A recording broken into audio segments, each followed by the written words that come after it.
Hey guys, it is Scarves and Spikes, Tyler and Sydney here with Ross Smith from Apple TV, MLS Season Pass. We're going to be calling the game this weekend, Atlanta versus Philadelphia. Ross, how you doing, buddy? Doing well, thanks. Thanks, guys. I'm looking forward to covering Atlanta. I always do. It Yeah, feels like thanks a for big coming on. occasion. Yeah, appreciate you coming on. Especially now with Philly having scored a bunch of goals recently and Atlanta going through what they're going through, which Yeah, we will get to in a little bit. But we do want you to give Tony as well some of our regards. And we were yeah. told by some of the fans for you to give him some crap as well, but we're not about that. But give him a little It bit of broke a up hard to give Tony. It broke up there quickly. To give Tony a hard time. Yeah, give him a hard time for us. Tony is doing what's called here. We're both based out of Nashville. The Pup Cup tonight. So puppies are going to be playing soccer, and never has a Okay. man earned his paycheck as much as he's going to earn that paycheck tonight. He did it last year, and he was so good they brought him back. So I'll give him a Wish bit we of stick. could watch. I'll have to send you a video. It's fascinating. Yeah. That's awesome. So just to kind of dive into, I guess, kind of an overall view right now, because we're coming up so quick to the end of the season. Before we get into Atlanta specifically, what are your kind of overall thoughts on just the East and the West playoff races as it stands right now? Yeah, it's fascinating. I think for the East, just about everybody, at least going into last weekend, they were still in the conversation. So the conversation in the East is about who's going to be in the playoffs. And the conversation in the West is more, well, who's going to be where in the playoffs? And I think for my money, and I look at it, the tougher side of the league this year is the Eastern Conference. And I think whoever's going to come out of the East, I think we're looking at that's going to be the winner. Of course, LAFC, LA Galaxy, Portland Timbers will have something to say about it. Colorado have been good. RSL have been patchy of late. But, I mean, over in the East, there's just heavyweights for me. Miami, of course, you go through that team. Columbus, Cincinnati, what they can do on their day. It's just heavyweights and really attractive style soccer. So for me, the East wins out this year, but it's going to be interesting to see. And I know we'll get into it, but who's going to be in the playoffs? Because there's a number of teams. I think Caleb Porter in New England will still say they have a fighting chance ahead of them. You just don't know. So that kind of leads into my next question. Miami, of course, are really head and shoulders above the rest of the East. Then you have Cincinnati, Columbus right below them, but Cincinnati, Columbus kind of a dogfight for that second spot. As it pertains to MLS Cup, is it Miami's to lose at this point, or could we see a dark horse from the East, or maybe even the West come out and have something to say about that? Do you think? Yeah, Will Fernandes at Columbus would have something to say about that. As a collective, for me, they're the best team. I think they're actually not head and shoulders, but they've certainly put themselves at another level in terms of a collective team that's better than another collective. Whereas Inter Miami, they're goods, and I think the way that players like Diego Gomez has come on, Yannick Bright in the midfield, they've closed the gap between the stars of Suarez and Messi, and that's been so impressive. So you still have your star players, but for me, Miami, they've come along as a collective, but it's still the star players that are the big hitters. Whereas, Columbus on their day, there's just so many guys who can get at you. So speaking of star players, that look, we're segueing nicely through all of these. Star players, who, in your opinion, would be the front runner for MVP as it stands on here September 25th of the season? Yeah, I saw some. I don't know what you guys think, but I can't remember a time since I've been covering the league, and I've been covering the league on the broadcasting side for over 10 years now. I can't remember an MVP race where it's such a hot debate, where there's so many players in the conversation. For me, and again, there's different definitions of MVP. My thought is take the player away. How much of a drop is there in the team? And two players stand out for me, two teams stand out for me, and that's LA Galaxy with Ricky Pooch. I think he's been phenomenal this year. I don't think there's any other player like him in the league. And then I think Evander for Portland Timbers. You take those two players out of the side. I know Galaxy have really strengthened this year with Paintsill, with Peck. Joveljic has had a good year. He's come back from injury. But I covered them a couple of weeks ago against St. Louis, and Ricky Pooch wasn't playing. They were starved of ideas, and that's with Royce being in the team as well. And I know Royce is getting up to speed, but them and then Evander, what he's done I believe so. When Diego Valeri, and I was covering the Timbers back in the day when Diego Valeri won MVP in 2017, I believe Evander has more goal contributions than Valeri, and Valeri won it that year. But Evander is just something different. You can't compare him to any other player in the league, and I struggle worldwide to put a comparison to him. So those two for me stand out. I don't know if you two have a different opinion on it. Lucho Acosta would want to say something. Suarez, of course. Who do you guys have? Yeah. So I did want to ask you, though, in the case of Evander, and he's been terrific for the Portland Timbers, right? Okay. Do you think that is the situation where maybe he gets a little bit penalized because the Timbers are in 8th place right now? They're right on the cups of that playoff race in the West. So I don't know. Does he get penalized, or do you think the voters say, "Hey, you know what? Without this guy, this team are shot." What do you think happens there? Yeah, that's a great question. I mean, sometimes when that bleeds into coach of the year, coaches that finish 7th or 8th have actually perhaps done a better job overachieving than coaches that have finished Supporter Shield or up at the table. So I think it's a similar situation. And for me, Sydney, it's remarkable when you say that. And I have to do a double take at the table when you say Timbers are still fighting to get in the playoffs, because you think of the three-headed monster. And I feel like that's the way the league has gone, that all these top teams were talking about the 3 players in their attack and how good they are. No more really number 10s who are drifting in the pockets, even though Vander kind of does that. But you're talking about Felipe Mora, you're talking about Jonathan Rodriguez, all the goals they've scored, and they're still battling for playoffs. I don't know. It's interesting. I think with the voters, do they consider that? Do they look towards the Suarez Inter Miami and going for a league record-breaking points in a season? I don't know. I tend to go towards, again, my definition of take that player out of the team, then there's a significant drop-off for me with the Timbers. Like quickly, what about Messi? I mean, he missed some games. What about him? Cindy, Tony and I actually were calling his game coming back, and I mean, just everything around it, the level of attention as it was building, and Tony and I messaging each other like, "Is he going to play? This could be one of the bigger games that we've ever called. It's our first ever Messi game." Just the aura around him coming back, the 2 goals that he scored against Philadelphia. I mean, people were saying, how long can he go? Well, Messi can go as long as he wants, because in between his moments of brilliance, he walks around the pitch. And I know it still takes a lot out of him mentally, I'm sure, and physically those moments, but he's got the players around him that he can pick and choose his moments. But just to see him, it was 3 months since he had last played club soccer, and to come back and score 2 goals like that, it's a worry for the league for every other player. So that's why Inter Miami, you go back to that. It's maybe theirs to lose if Messi is on top, like what we've seen. So by your definition, because I agree with you, I mean, obviously Messi is always going to have that possibility of winning any award that is ever given. Suarez for sure. What about Chicho with Salt Lake? I think there's been too much of a drop-off, at a pivotal time, and where he's had that suspension, which carried through the All-Star game as well as suspension and then injuries. He struggled. I forget the last count, but I think it was 1 goal in his previous 8 or 9. And given the run-in right now, and we're all creatures of, you're only as good as your last, and what's fresh on the memory. I remember Hani Mukhtar and Driussi a couple of years ago when they were battling it out, and then they came head-to-head against each other, and it ended up being Mukhtar, I think, scored 2 goals, and Driussi scored 1. And I felt like that was the difference. Everybody was saying, well, that's it. They forgot about the other 33 games in the league. They just worried about that one match, and that was near the end. So I think what's ever fresh in the mind is going to be the difference. And I think Arango, at one point, he was the clear MVP. And I think he's fallen off. I think he's 5th or 6th choice in my book anyways.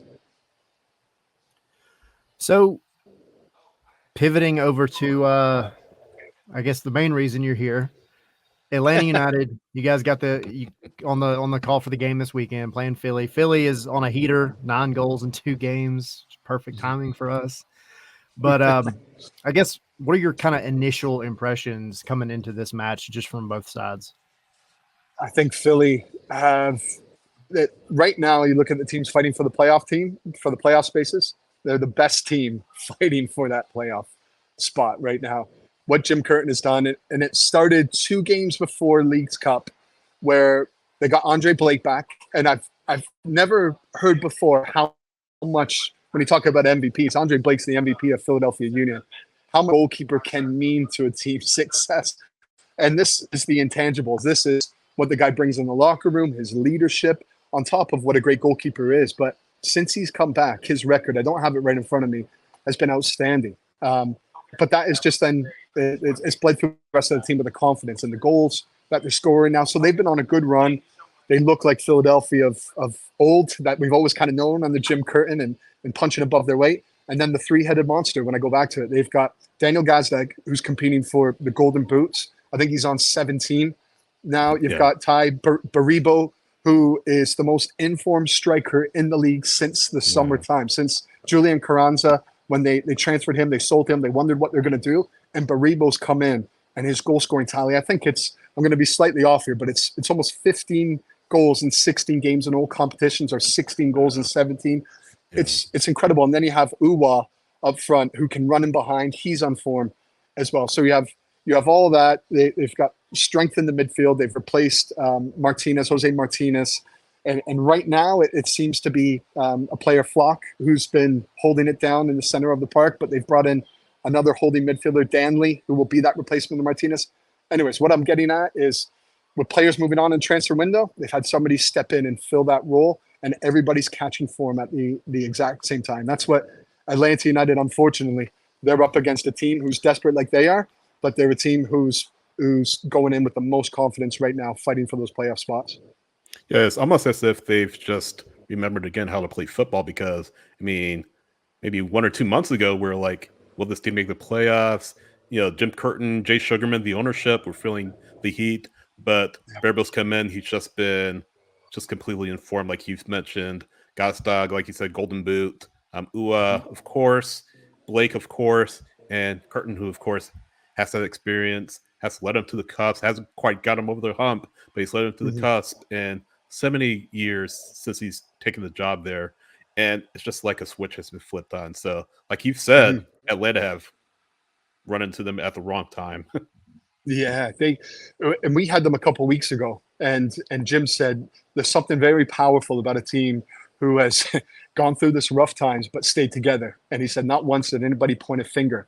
And Alejandro Bedoya is a big part of that. His leadership, Jim Curtin fought to keep him back, and his minutes have been cut down, but his presence, I think, most importantly in that time when they're doing poorly. Now they've come out the other side, and they feel as though they're playing with house money, but they've got nothing to lose, and let's just go for it. And we covered them. They were playing Miami a couple of weeks ago, and they were terrific. They lost 3-1. They deserved at least a point. They were terrific, and they just went for it, in a Philadelphia Union style.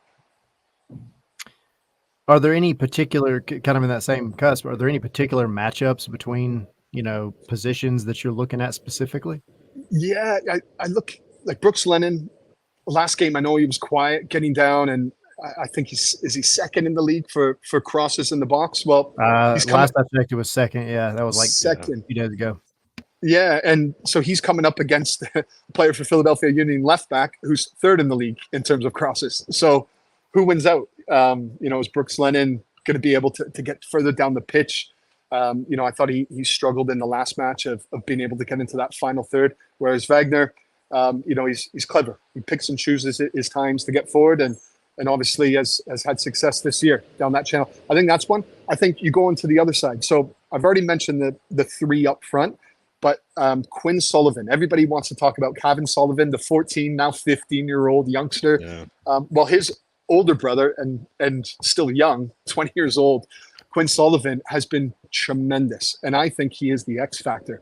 And I've already named three other, strikers, attacker players. So the X factor is fourth on the pecking order right now, but he's been tremendous. He plays on the right side of the diamond, and Philadelphia playing in that unique diamond midfield that really congests teams, and on both sides. Defensively, they swarm you if they get it right, the distances, but going forward, their passing, their interchange is quick. But Quinn Sullivan releasing on that right hand side, and so whether Atlanta go with a back five or a back four, I think he could be a problem for them. And then just bring it back to Atlanta. Miranchuk, who is still looking to integrate himself into the team for Atlanta, had a banger of a goal against Miami, scored a penalty against Red Bulls. Now all of a sudden, that's 2-2 matches, and it's what happens for an attacking player, right? You get one or two that really stuck you on a good run of form. What do you think of him? I mean, in the relatively short time that he's been in MLS. Yeah, it's interesting. I don't think I'll make myself popular with the fan base in Atlanta, but I am wait and see still.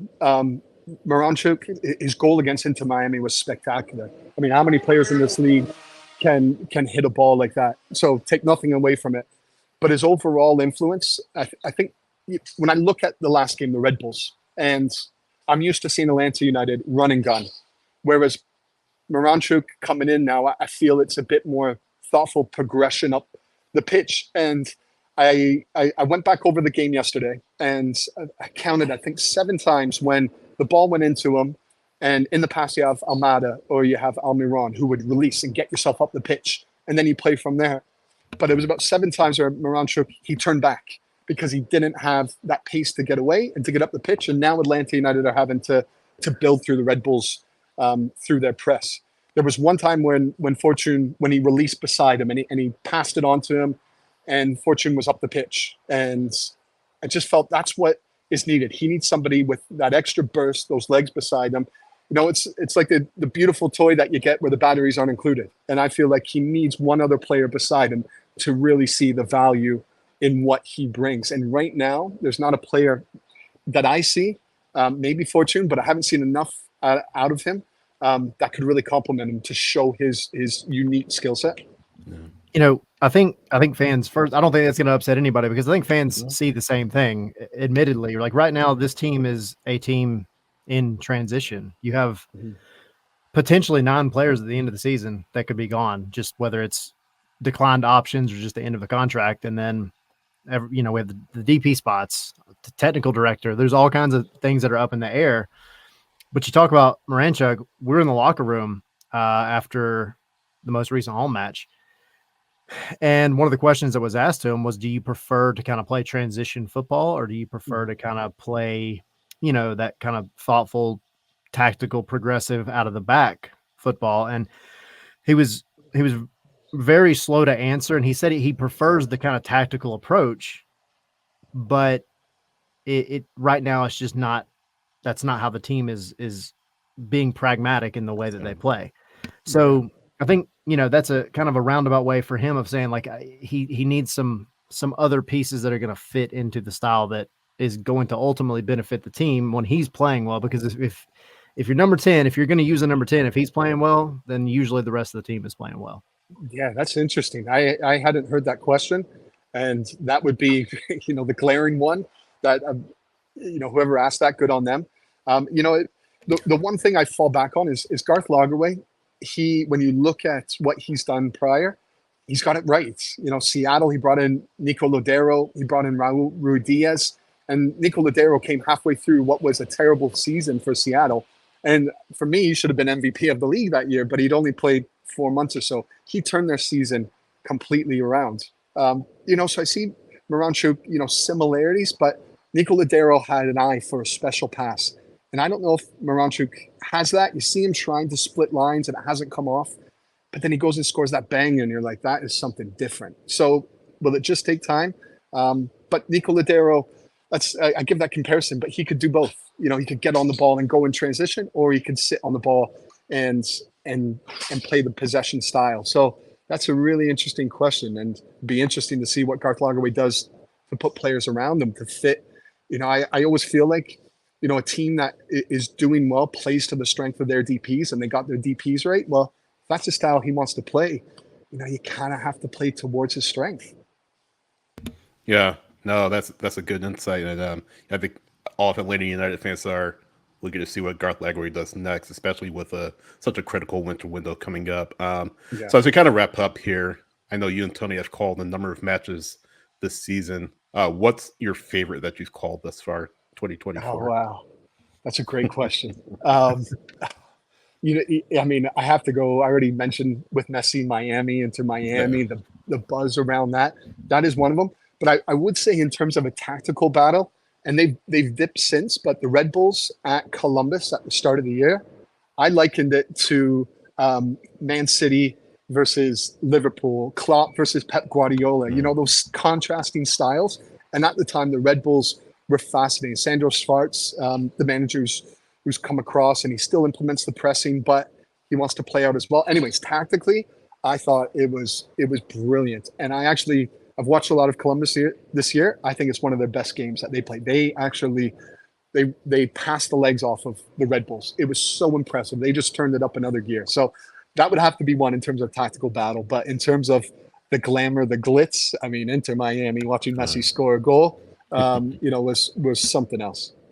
So I'm a tactics nerd as well. And, so I don't commend Philadelphia very often as an Atlanta fan, but their diamond midfield has always been very intriguing to me because nobody else really does it in this league. It's not a thing, It's just such a mixture of so many different types of football. And Jim Curtin, to his credit, he has implemented it very well. And yes, they went through this rough period at the beginning of the season. But I'm curious from this Atlanta Philly standpoint, Rob Valentino compared to Gonzalo Pineda earlier in the season, he's been more pragmatic. Pragmatic has been like the word of our podcast this season. Yeah, interesting. And he's changed things up when he needs to. So, he played a back five in the most previous match. Most of the time they're playing a back four. Red Bulls, it kind of consisted of them, though, having to play over the top because they couldn't play through the Red Bulls press. Do you see any kind of, I guess, standout issue with the way that Atlanta has been trying to play versus how we know Philly is going to play?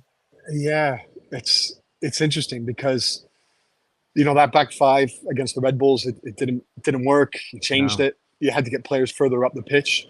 I mean, you need to go for it. That's the thing. You need 3 points at this stage. And so I think the back five sent a message to Red Bulls. We're more worried about you than you should be worried about us. And so Rob, I've seen him get it right though as well. I think it was Houston Dynamo. And I don't have it in front of me, but I remember he did something tactically, which I thought, wow, this has paid off for him. And Gregerson, I think, got two strong commanding headers that game off set pieces. They were carbon copies of each other. But that game, Rob Valentino did something. And again, I wish I had the exact details right now, but I remember thinking he won the battle there today. And so it'd be interesting. I'd be surprised if he goes to back five. But then, what does he do with that front three of Philadelphia? And if you're going to go to a back four, you need somebody who's going to hold. And is it going to be Sleece? Is it going to be Fortune to look after Gazdag roaming around? I think, of course, you got to go for the 3 points, but first and foremost, part of it is you have to worry about that front three. I think back five, you're just inviting pressure on from the fullbacks, from the sides of the diamond from Philadelphia. I think back four, you'd be brave.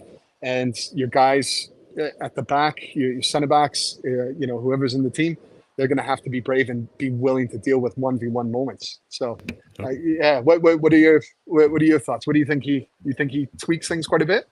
I mean, it's going to have to, right? It's Philadelphia, considering the way they've been playing. So, I think it'll be a back four. I do, because I think you're going to want Brooks Lennon, because, like you said, at the end of the day, it's very black and white. Really, you have to go win a game. You have to win this game.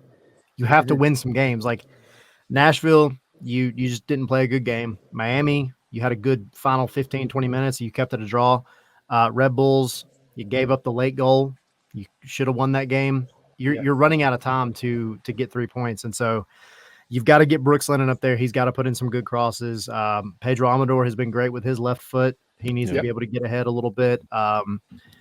The midfield changes so much, but Jay Fortune is definitely one of the more attacking-oriented guys. So I really think you're going to have to rely on Stian Gregerson and Derek Williams to do what they do, which is be veteran center backs, and you got Brad behind them. And just they've got to play big boy football and let the attack go try to make something happen. Yeah. So which, to his credit, Brad Cruzan, he was fantastic against Red Bulls. Again, just watch it. And, I know it's been brought up so many times. 40 years old. And what he's doing, it was tremendous. That penalty save, I know they said it wasn't right in the corner, but he gets there. He gets there with ease. It's so impressive with him. half the battle shooting in the right direction. I wish I had half the fitness at 40 that he does. Like, before I jumped on the call, I thought I'd get a quick run. That's why there's a few sweat drops, but that sweat drops coming down after a 20-minute workout, not let alone 90 minutes top pro level. Yeah, it's phenomenal. I'd be sweating after 20 seconds personally. Right? It's how long could you last? Right.